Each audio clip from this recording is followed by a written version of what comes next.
Pada Selasa 21 Februari 2023, sebuah video viral di media sosial Telegram. Dalam rekaman tersebut memperlihatkan aksi dari angkatan bersenjata Rusia yang menyerang posisi militan Ukraina menggunakan sistem penyembur api berat TOS-1A Soln-Sepek dengan amunisi termobarik. Pasukan Rusia memporak-porandakan posisi militan Ukraina di sekitar wilayah Ugledar seperti yang terlihat dalam rekaman.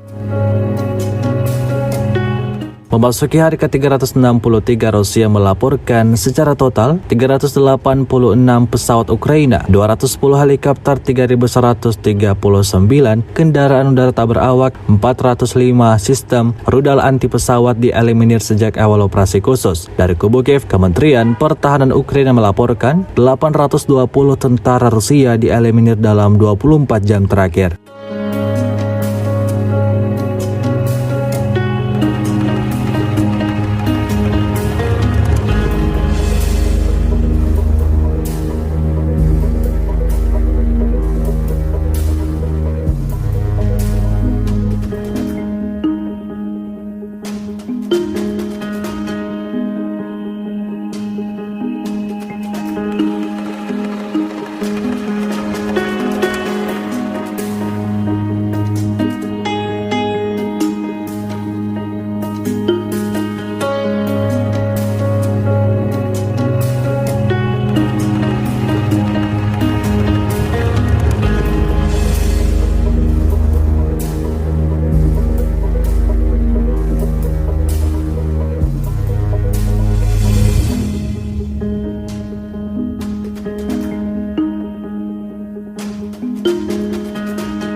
Terima kasih sudah nonton.